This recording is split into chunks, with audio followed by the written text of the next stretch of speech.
This episode is brought to you by DRJ Academy. Here at DRJ Academy, we're able to take an entry-level person with no experience in business continuity and get you through that difficult first year on the job. DRJ Academy is powered by Disaster Recovery Journal and Lambert Learning Institute. Visit www.drj.com/academy and get started today.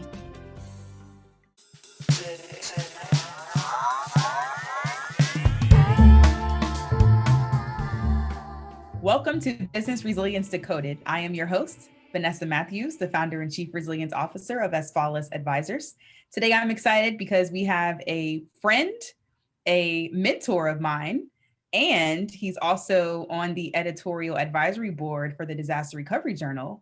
We have Matt Ziska. He's the director of environmental health and safety with Charlotte's Web. Hi, Matt. Hey, Vanessa. It's great to be here with you today and joining you for this discussion. So very excited about it. Well, thank you. We are excited to have you here. And our podcast title is 2020 Impacts to the Hemp Industry. Matt, can you tell our listeners, for those who don't know you, a little bit more about yourself and specifically how you got into this industry? Yeah. So I've been in environmental health, safety, continuity, and emergency management for about 23 years. And so I came up through public health and then landed in utility and then made my move into the CBD world. But way back when I was working on a master's degree of business administration, I got interested in hemp. And specifically, I performed a capstone project looking at Chrysler's use of hemp in automobiles, specifically dashboards, panels, and things like that, and wanted to explore that market. And learning, of course, you go back to when I was 23, that's some time ago, that was a whole different landscape than we are today. So that's a little over 20 years ago. And that market was very tough because with the rules and regulations in place at the time, you literally had to have an inspector on site 24 hours a day in your operation. So that really limited the agriculture here in the US. It was really kind of open, but tight restrictions in Canada and of course overseas. So Chrysler really had to be smart and aware about how they were growing their product and then transporting it and using it in their dashboarding systems. So when I concluded that, it was still very taboo. And then we kind of had this pause and I went on my own kind of direction and kind of left hemp behind. And then you speed up 23 years, just about 20 years. And lo and behold, we have the start of the marijuana industry, the medical marijuana industry.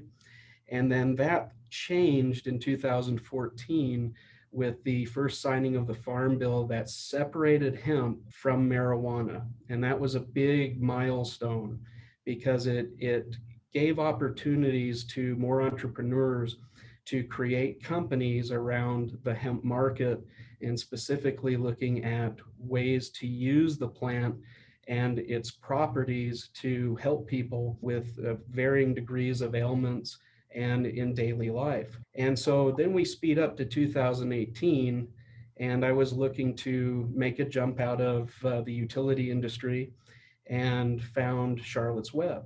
And doing my research with Charlotte's Web and the founders, these are the Stanley brothers that pioneered the entire market. They're responsible for opening it up in the US. And how they got to that point was about a little girl helping a little girl named Charlotte Figi, who had Travers disease, which is a very severe form of epilepsy. They were able to help her out. And to give you kind of that base of severity, this little girl was having up to 300 seizures a day. And just by taking one dose of the extract that the Stanleys had used and produced out of the hemp plant, it went from 300 to 1. Very dramatic results. And so that opened up in Colorado, kind of word of mouth, that this little girl and their family that were really kind of exhausting the medical market and turned to the Stanleys and an alternative method of help. And it just opened up, and you saw the influx of families moving to Colorado to get this product. And that really, got the Figis involved with the Stanleys and saying, hey, we need a sustainable business model to provide this great product from the hemp plant itself. And so they did that, and they created this company and named it for Charlotte. Beautiful story. I think as a entrepreneur myself, the story matters. And I had no idea that it was tied to a little girl by the name of Charlotte. So that's amazing. So subscribers, this is our first time really talking about the hemp industry on our podcast. And I have more questions than Matt has time for today. So we won't get to everything, but we're going to try to get to most of it. One thing I would love for you to help us clear up is, what is the difference between hemp, CBD, and marijuana? Because in my mama's eyes, she thinks that they're all the same. That's a big question. But noticeably, it's the difference in the plant. So both plants, it's cannabis is the kind of the overall characterization, and it's the Stevia L plant that is really the primary plant. And there's different varieties and different things you can kind of breed into them and out of them. And I mean, the plant itself has a bunch of different sequences within itself. So you can get variety after variety and different varieties of it. It's pretty incredible. Legally, what gives it its characteristic to really separate the two is the percent of the phytocannabinoid called THC. And THC is of course, we all know that it's responsible for the psychoactive effect if you ingest it or smoke it or in some way take it into your system. Well, that legal level is 0.3% or less. You can't have more than 0.3% or 3,000 parts per million of THC in your product, your plant of the dry material, or it changes into marijuana. So there's the legal line there. We're trying to figure out now in that legal structure, what about our extracts? What about, some of the things that we're pulling out of the plant itself? And that's where some interesting notes are happening legally within the FDA, the USDA, and trying to land on regulation. The base regulation was passed for this next round was 2018 on December 20th. And when that opened, it opened it up for hemp to be legal throughout the United States. Going into 2019, we were looking great, and then 2020 hit, and it's been an interesting ride for so many different reasons. So you bring us right into our next question. And I know you and I have had some offline conversations, but 2020 has been a year, in some cases it's been great. In some cases, I feel like I'm in a boxing ring getting punched with some gloves, right? So from your perspective, what is the state of the hemp industry, and specifically from a 2020 perspective? Like, what are some of the things that 2020 has done to the hemp industry? Of course, we all know what occurred. We have the global pandemic occurring at the beginning of the year. It really hit us hard.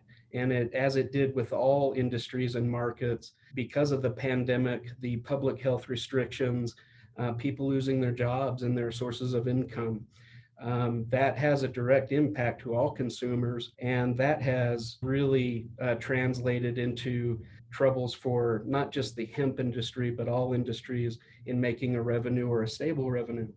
So when you're looking at that, you're looking at your market, you're looking at your consumers, and you're saying, when is the relief coming? When can we get through this pandemic event? And we've been in an emergency response since March. Now we're landing on vaccines, so hopefully we hit this peak of stability soon, and we can start the recovery phase and start to open up the markets again with people getting jobs and wanting to spend their income. So if you think about the potential legalization of marijuana, what do you think that will do to hemp? Is it positive? Is it negative? Or is it just, Well, that's a great question, because naturally you would think, oh, this is great. The CBD market's going to benefit. Everybody will benefit for cannabis being legalized, as specifically THC and marijuana, totally decriminalized. Yeah, what a great opportunity. So there are two schools of thought. The first school of thought is that it's going to have a synergistic effect and be very positive for the industry. The second school of thought, the marijuana industry itself will overshadow the CBD market, and people will gravitate to the marijuana market versus the hemp CBD market. It can go either way. It'd be really good, or it's going to have a negative impact. Yep. So I understand that your role from an environmental health and safety perspective encompasses a lot of things. And one of those things is business continuity. So I'm going to challenge you a bit. What are two words, just two words that come to mind when you think of what business continuity looks like for a hemp company? Two words, that's a tough question. I would say challenging and successful. And that's how I would describe it with two words. Challenging being that we're still moving into a stand-up phase of our industry and our companies. And most of the hemp industry is in that category. So you've had a lot of people come from different industries to stand and start up the CBD companies across the United States. Where that creates a challenge is that all these companies are new, and now they're faced with a pandemic event that has forced them into thinking about how to continue their operations. Where it becomes a challenge is really understanding the entire supply chain, and then where to focus those efforts. Do you focus it at the farm? Do you focus it in manufacturing? Do you focus it in distribution and getting the products out to your consumers that are buying? And it's a yes across the board, but where's the most pressure being exerted? And that's what all of us are struggling with right now, at least of my peers that I talk to within the industry. So we're laying the foundations to continue operations and focusing on those contingencies, especially with the COVID pandemic, and how to maintain that. But it is a challenge. Now with that comes success. We've had trial and error. We've had successful outcomes. I can speak for Charlotte's Web when I say that we've been able to keep out and stay ahead of the pandemic. We were staying ahead about 2 weeks ahead of the government and the public health restrictions up until October. And then we had our first incidents with COVID-19. We didn't shut down. We continued our operations. We were able to isolate people. We've put in all the safety practices that everybody talked about throughout this entire year. And then we added some additional ones. One of the things that we did was we isolated the supply chain. We isolated distribution. We isolated manufacturing, and we don't commingle, or we commingle very little. And if we do, it has to be at a distance greater than 6 feet, so that we don't potentially spread any germs or any other viruses or COVID-19 to our employees. We really have to have strict practices, and we have learned that throughout the year. We stayed on top of it, and we were able to manage it very well, where other companies struggled, and you saw that throughout the year with various industries, and some made national headlines. Very tough to deal with, but we've done it here, and that's been our success. Awesome. Well, spoken well from an environmental health and safety leader, tasked with many, many more things.